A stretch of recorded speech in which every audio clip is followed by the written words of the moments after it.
संपाति का पंख युक्त होकर वानरों को उत्साहित करके उड़ जाना।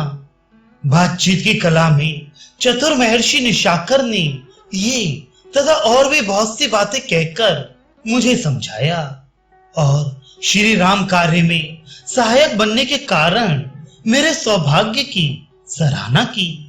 तत्पश्चात मेरी अनुमति लेकर वे अपने आश्रम के भीतर चले गए।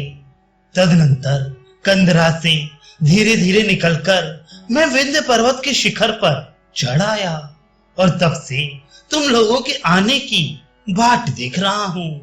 मुनि से बातचीत के बाद आज तक जो समय बीता है, इसमें 8000 से अधिक वर्ष निकल गए।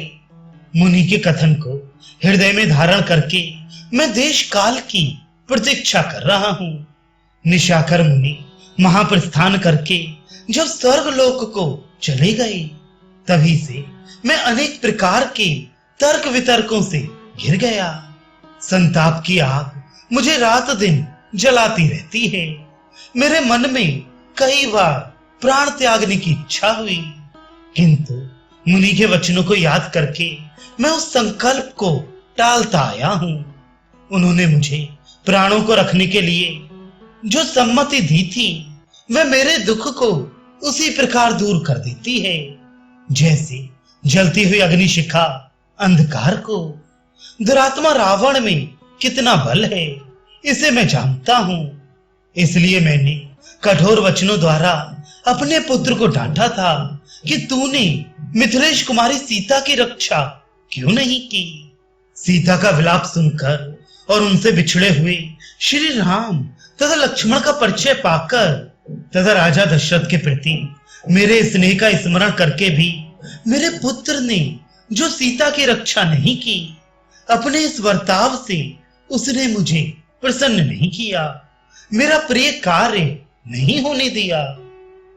वहां एकत्र होकर बैठे हुए वानरों के साथ संपाति इस प्रकार बातें कर ही रहे थे कि उन वनचारी वानरों के समक्ष उसी समय उनके 2 नए पंख निकल आए।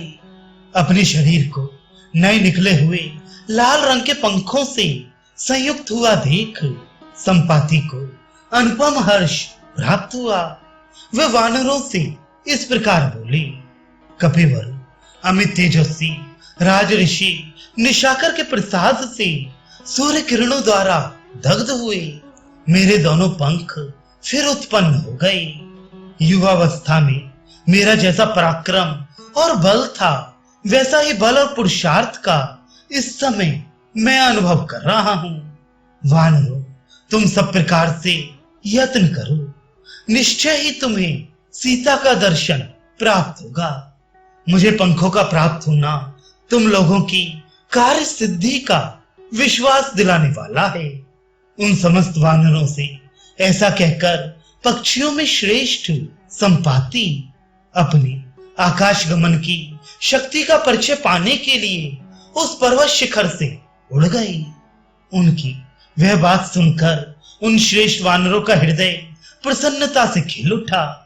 वे पराक्रम साध्य अभ्युदय के लिए उद्यत हो गए।